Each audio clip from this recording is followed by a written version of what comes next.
Welcome to my virtual campfire. I'm Krystal Kelly. This episode today is part of a documentary project called Hammpions. I could not capture all of the Hammpions' glory in just 33 minutes, so I decided to expand on my Meet the Hammpions playlist here on YouTube and share with you some of the full interviews I did while making the documentary. This episode is with the artist who painted the Throwback 30-pack image, Andrew Fletcher. My name is Andy Fletcher, and my connection to Hamm's is, I guess I drink it a lot, but, and I collect the beer signs, and I did the painting on the Hamm's 30-pack.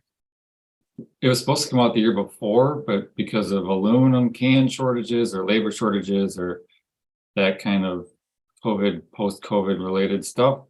So it took 2 years to get it. I didn't really think from like the time you painted. It was kind of like, oh, this is really cool. And I was like, this is, this stuff never happens to me. It never will, but it did. And it was really cool. It's really cool. I absolutely love it. What inspired you to paint that painting? They gave me a vintage landscape painting and they said, can you do something like this? And I said, I was born to do this. And maybe I was kind of cocky, but I was inspired by the old Hamm's advertising.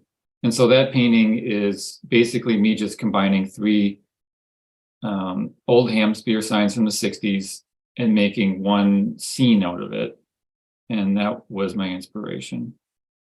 That's really cool. Because I just love how artistic Hamm's has always been, from the photographs that they took.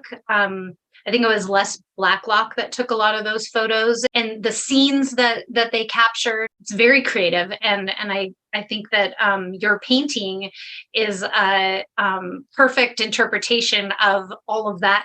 I just think it fits it perfectly. It's awesome. I was very honored to be a part of that tradition because I was drawn to the art of those old signs. Those are good photographs, and there's something romantic about being up north in the summertime. I don't know if you're from Minnesota or Wisconsin, but so like I grew up in Milwaukee area, outside of Milwaukee, or even if you grew up in like Minneapolis or something, you always in the summertime you want to go up north because it's cooler, and Minneapolis is warm. Minneapolis is warmer than Milwaukee, but you want to go up north. You want to escape the heat. You want to have a cold beer and think about being up north and with your family or fishing. Or when I think of those northern lakes, I think of it as like kind of a magical place. Is that like, how would you describe that area to you? Spiritual, and a place you go to reconnect, and a place that's timeless and traditional with your family. That my family's gone up north to the same lake since 1959. And so I have a history of going up north. My family didn't travel anywhere. We didn't go to New York City or the ocean. We went up north to go fishing. Have you ever seen the movie The Great Outdoors with Dan Aykroyd and John Candy? That's kind of what it's like, where you go, people from Chicago, they go up north. You go up north.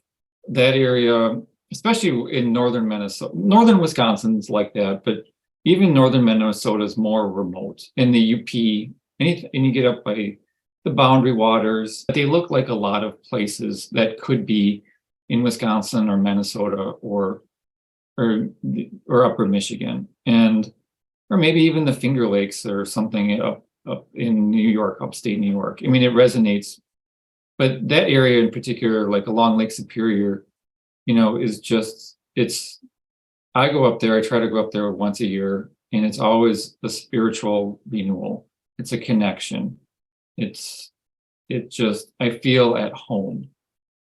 Yeah. I think it's super special. And I love, it's one of the reasons why I'm attracted to this project and why my connection with Hamm's was because of this land of sky blue waters. And then I found out about Hamm's and the like passion people have for it.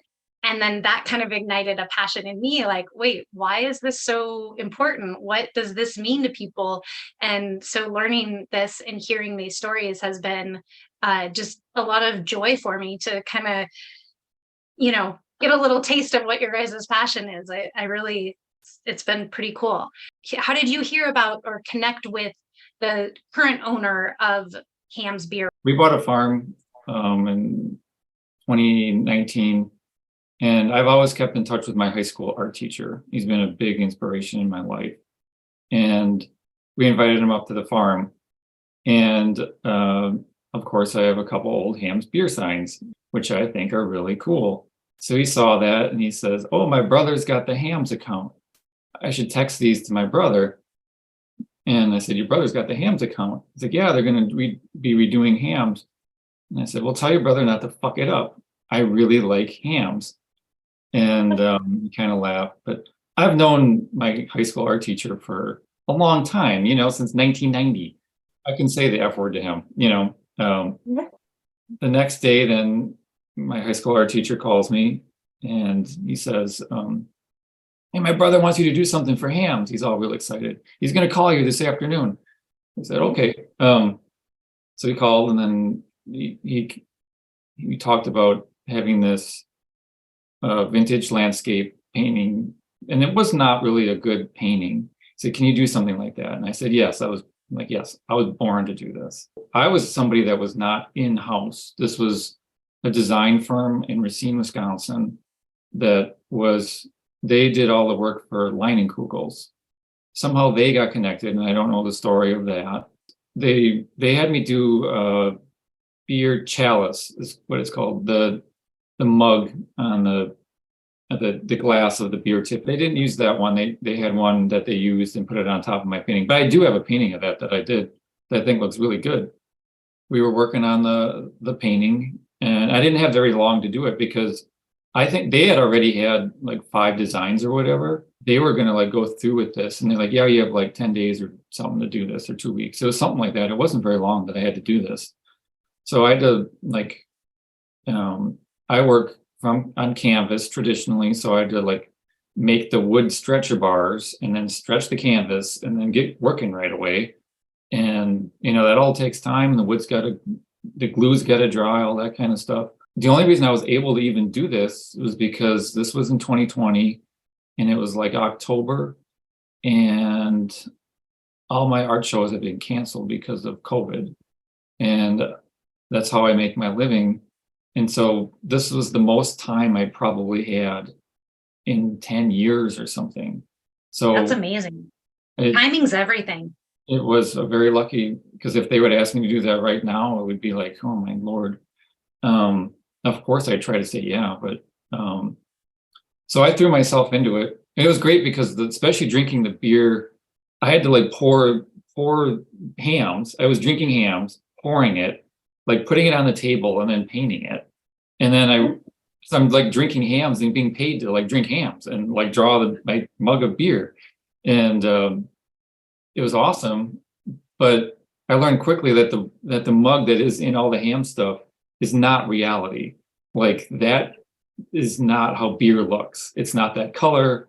It's totally artwork that is romanticized beer. So I had to like bump up the color and to make it look like what the Hamm's advertising looked like is not reality. Anyways, the painting itself, then, I had to like, if I had more time, I would have just went up to Minnesota and to those lakes and worked off of photos myself. But we had it was October, and the colors were already turning. It didn't look like summer anymore.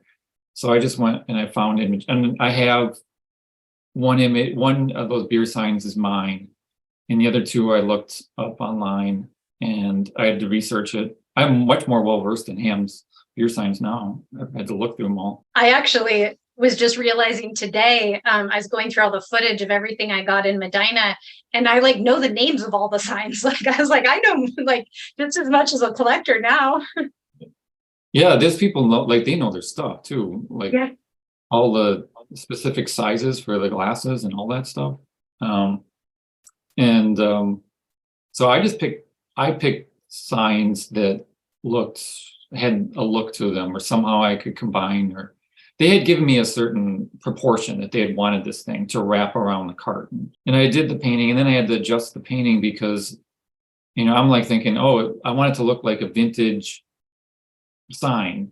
And I want like this vintage photography, vintage coloring. And they said, no, we want blue, like blue, land of sky blue waters blue. What happened was then the design firm then presented I believe 6 designs to Molson Coors, and they picked mine, and then, which was way awesome. I think the head of the design company liked the direction of this right from the get-go. They already had the idea, I think, for the 60s can, and I think they wanted something that connected with that. And they were very happy that they're like, somebody that drinks Hamm's is doing this. The thing that I loved about the throwback pack when I first saw it is how authentic it looked. It was refreshing to me that they did a throwback can and then the case as well. It felt very holistic and well thought out. And then, the way the image of it looked like a throwback pack. The true collectors also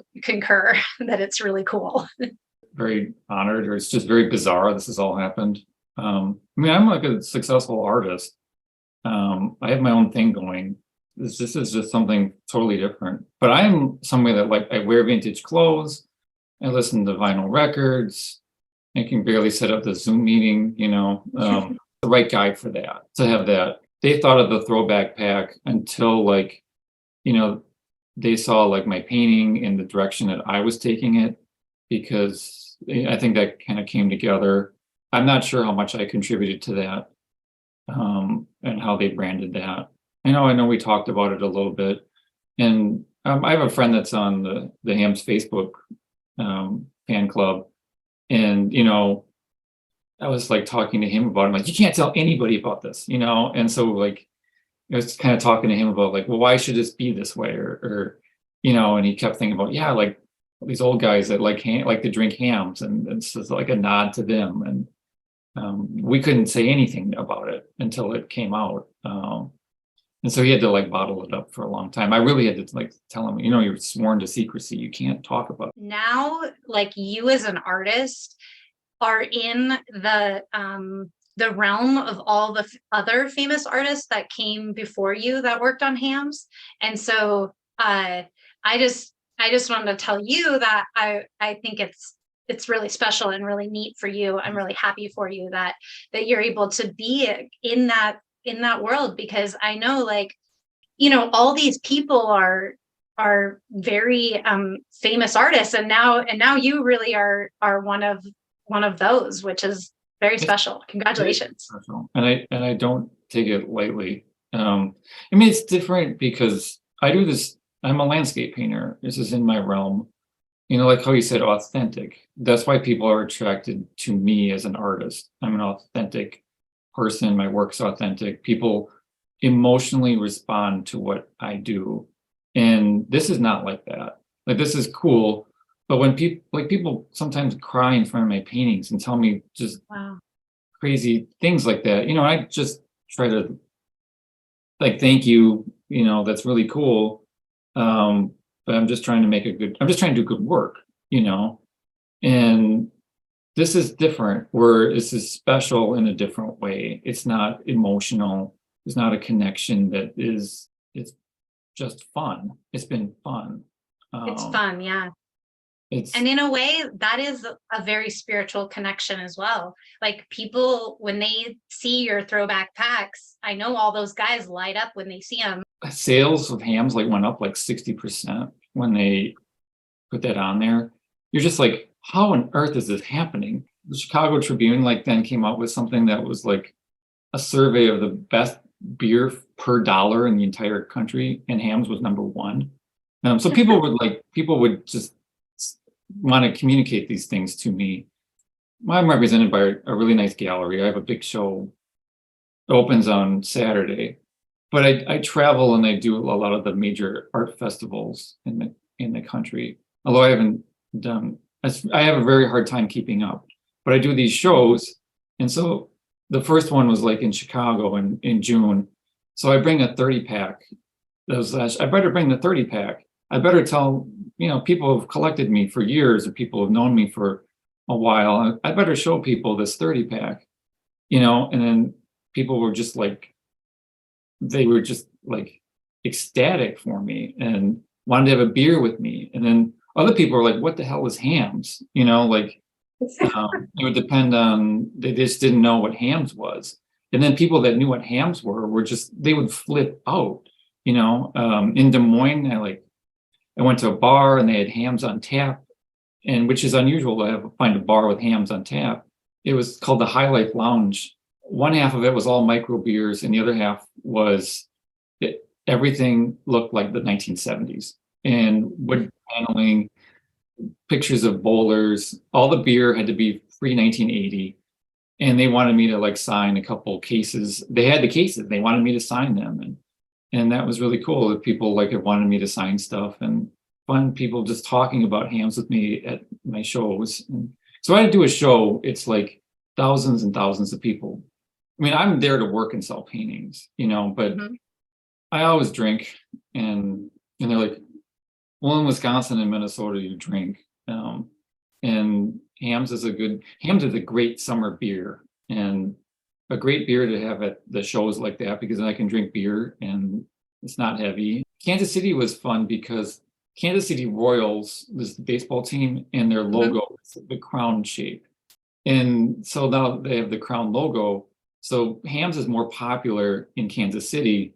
So a lot of people, younger people, they couldn't believe that I was the guy that would do that. And then I'd hold it up, and I didn't want to tell people. Or when we go to the liquor store, it's like, you buy it and you're like, you don't want to be that guy that's like, yeah, I did that, And generally I buy beer. It was like some 20-year-old girl that had no idea what Hamm's was anyways and didn't care. So I was spared the, indignity of that situation. But it's been very cool to go and be in other parts of the country, like in Louisville, Kentucky, and you buy Hamm's beer, and there it is. There's my name on that thing.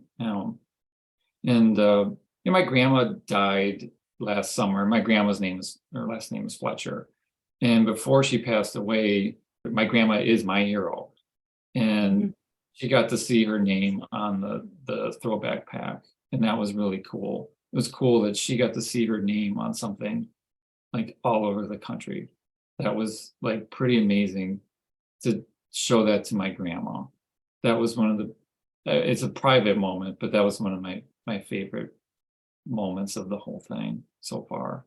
And then they took it away, and then I had no idea. So then we're freaking out. And then we bought we were in Milwaukee, we found an Hispanic neighborhood, there was the last 8 packs. And so my wife Katie bought 8 of them, 8 30 packs. So I had 10 30 packs in my basement for the winter. We have this big opening on Saturday, and I'm going to bring the Hamm's cooler that I bought at the Hamm's Club show there. I'm going to fill it with ice and Hamm's for my opening and put it in that cooler. And they're all going to be the Throwback can. It's interesting at the gallery because it's a high-end gallery, and I don't know what they make of this. It's different worlds. It's like me being from Seattle and first hearing about Hamm's and hearing Peter talk about it like it was just this magical thing. And I'm like, it's just beer, right? I didn't know until I really dove into it, and it is special. It's very special. I mean, people have their beers. They connect. My grandfather worked at Schlitz, and people like Schlitz, but Hamm's seems to be, I've heard these things are called legacy beers. Have you heard that term? I do think that there's some sort of essence that comes through with the Hamm's brand that is, it is a little bit, it's very unique. They haven't done this advertising in 50 years, right? It's made in a different city, and it's still, Milwaukee knows how to make beer, don't get me wrong. Milwaukee's a big city, but it's still it resonates with people so deeply, and it is very different than other beers of that. I also think people are sick of Coors Light, Bud Light, I hate to say Miller High Life. PBR. PBR is a little different, but there's not many options. Most people are Bush Light. Like a lot. It's just like the same 5 things, and a lot of people don't like to drink. I mean, I think anybody who likes beer, they'll drink a craft beer, but they don't always like to drink a craft beer because it's heavy. I like drinking beer that like I like thinking about what my grandparents drank, and I feel like this family connection to an older beer like that or something. My family went up north for the 1 week to go fishing, and when we would drive. I mean, I remember being a kid and driving in a 1972 Dodge Dart, 73, whatever it was, 73 Dodge Dart, and you're this kid and you're going in this car up north, and you're 5 years old, and you get up to the North Woods, because that's the thing, it's the North Woods, and there's not hardly any farms up there, it's dense, and you're in a car for a long time and you're traveling up there. And in our case, the end of the road was this resort called Richard's Resort. And at the entrance on the highway to Lake Namakagon was a Hamm's beer sign. And that's when you knew you got there, was when you saw the Hamm's beer sign. You knew you were up north because you saw those Hamm's things. And that made you, you're on vacation, you're happy. They did a really good job of marketing that those signs themselves are cool. They kind of play off of that too. It was the art of it, I think, that had a lot to do with it. Do you have a favorite sign? Favorite Hamm sign? I don't know the specific name to it, but it's the chalet signs. And there's one where the guy is kind of pushing off the canoe. I own that one. Or he's on this rocks in the foreground, and there's the islands out there. And that just reminds me of being like the lake that our family went up to, Lake Namakagon. Like a lot of those lakes up there, they just had a lot of islands. It was rocky. It was not good soil, and you just saw that in that. And it just reminds me so much of being up there. There's another one I have above my piano that I really like, and it's a West Coast version. And I got it last year, and we turned the lights off because I play piano, and it's above the piano, and the piano is lit by this blue Hamm's light. The blue lights on you. And I remember the first time I bought Hamm's as an adult, and I think it was to go fishing, and you're with your buddies, and we get a 6-pack of beer, and I think it was just because it reminded me of being up north, and that's why I bought that beer. It reminded me of good times. It just is beer after all. It is just beer, but I think it's more than that. Do you have a favorite slogan? Probably just from the land of sky blue waters. When I saw your painting, I was like, wait, what's this? And it really caught me, and it was I thought it was awesome. I'm glad you were there. I'm glad it all worked out. My wife is in here. You should interview some of these people's significant others, because now I have like a Hamm's beer sign in like almost every room. And, I don't know what my wife thinks it's cool. She's cool with it.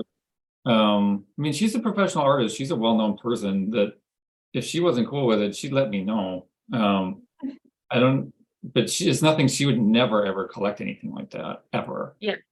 But we like vintage things. And now that I'm like I'm not Mr. Hamm's, but people call me that. And I'm like, no way, these other guys know all that stuff. I don't even know who the other artists were.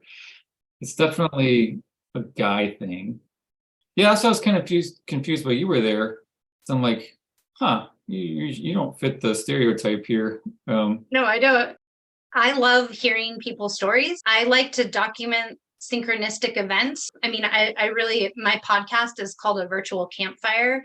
And I always say that I talk about anything that you would talk about around a campfire, so like you want to play music, play some music, you want to tell a story, like whatever it is. And so when Peter was saying like, hey, you should talk to Dr. Hamm's on your campfire, on your virtual campfire, I was like, yeah, why wouldn't we talk about beer?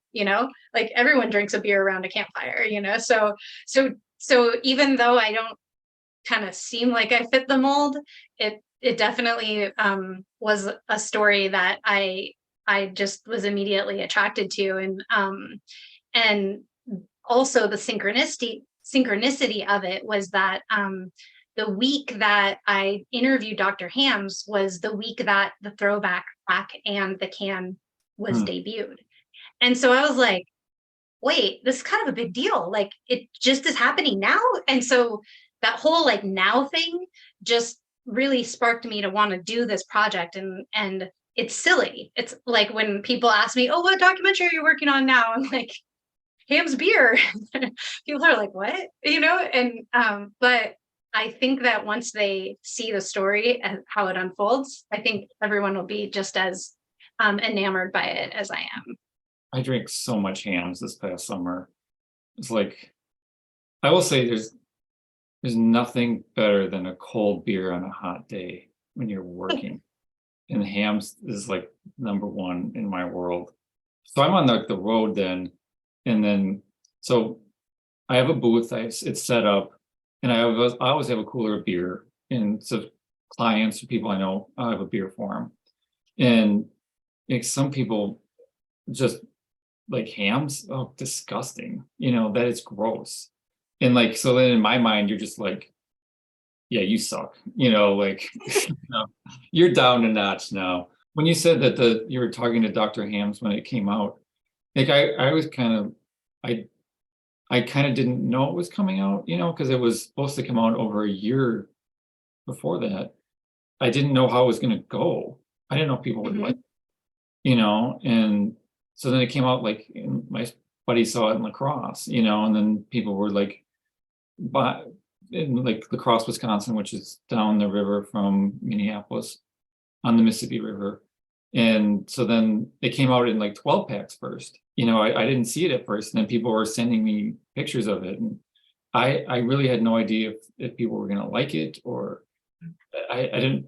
Sometimes I don't think it was printed the best. Sometimes the color was like too bright, or, those are art kind of criticisms of it. There's also, yes, one thing I wanted to say. It was interesting when you went into a liquor store and you saw it, it was very different than everything else. It had like the tooth of the canvas you could see printed on there. And that really set it apart. It looked, like you said, it looked authentic. And, it was like, I give those people credit for being committed to doing something that was a little more artistic. As an artist, of course, I think that's really cool. Relinquishing that control of your art to someone else is not always easy, At first when I was just drinking beer and painting beer, it was like, oh, this is awesome. But then it became a job. And then it became, I need to get paid. This is a job. I'm sure I could have charged them more. But it was just like, people were like, oh yeah, you're going to charge them like, oh, that was the other thing. Like, can you just pay me in beer? That's what I just said. Can you just pay me? And then it became like, no, this is a job. I need to get paid.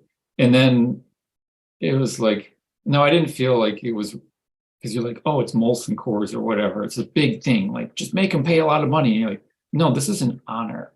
If this happens and my artwork is on this thing, this is an honor. Like, I don't need to charge them an arm and a leg for this. This is so special. It is special. That's cool. I love how your first instinct though is, oh, just pay me in beer. Oh yeah, because everybody was talking about that, and then everybody wanted like, oh yeah, make them like print out like an unprinted sheet. I want one of those. Are they just going to back up a truck up to your farm and just have a pallet of beer there? They did send me the jersey that I wore at the show. They sent me that baseball jersey, which was cool. I mean, they paid me. It was fine. I got paid what I wanted. It was not a non-issue. It was, I just wish I would have had more time with it.